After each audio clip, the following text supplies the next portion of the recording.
I heard of a restaurant a couple of years ago called #FullMcIntosh. I didn't take an interest initially, but I've always been the kind of person who wants to try something before I decide if I like it. Since they piqued my interest, I sent the owner a message requesting to try his restaurant for a bite to eat. When I showed up, he met me outside. The first thing I asked him was about the restaurant. It looked like a McDonald's.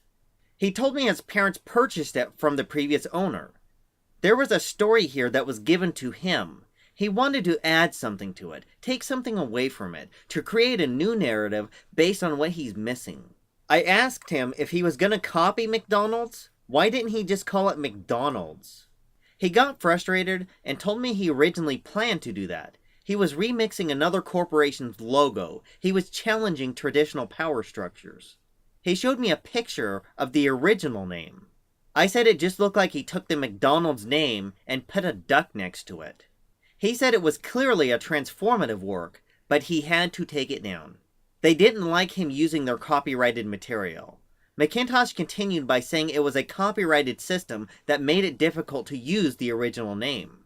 So then he hired a consultant to come up with a name on a logo that would stick, something that could identify the food McIntosh dishes up with a simple phrase, #FullMcIntosh.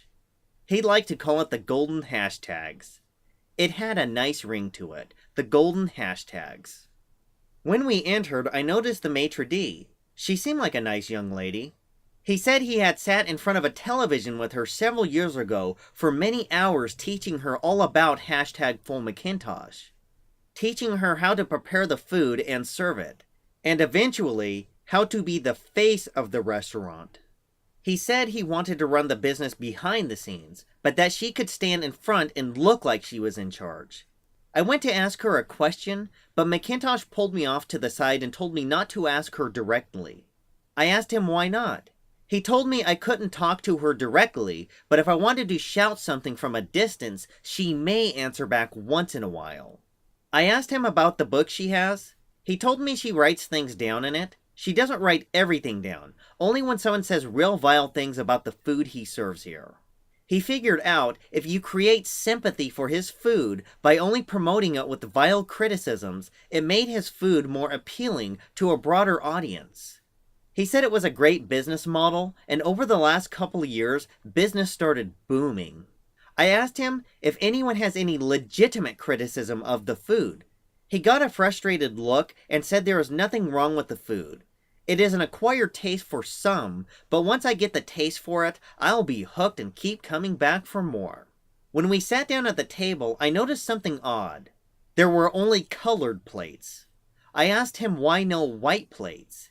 He replied, white plates are too privileged. They've dominated the restaurant scene for too long, and it was time plates of color were given the spotlight.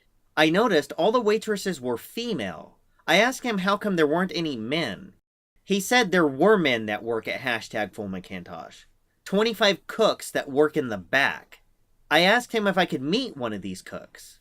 He said he doesn't let customers see them that often because having 25 men who serve you is a hidden benefit of #FullMcIntosh. He believes by having men work in the kitchen instead of women, it makes women feel more welcome to his establishment. When I looked at the menu, I only saw 6 items. I was confused. He asked me if there was a problem. I told him I saw an ad for his restaurant about 2 years ago when he first started promoting it. It said it cost about $158,000 to open, but that they promised there would be a full menu by the end of 2012.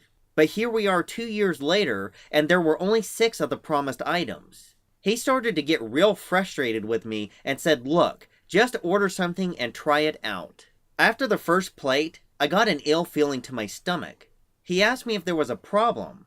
I said I feel like someone just shoveled a bunch of garbage inside me.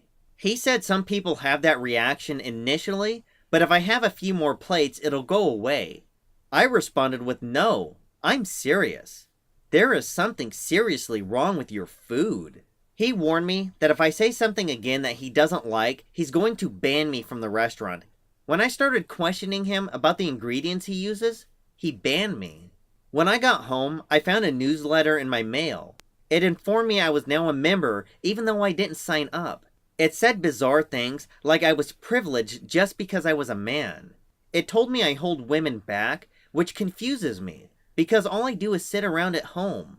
It said at the bottom, there is a way to unsubscribe, but I can only do it inside #FullMcintosh. The instructions said if I'm willing to accept his food is high quality, he would let me back in so I could unsubscribe as I'm no longer part of the problem. But that's the problem. I can't stand his food.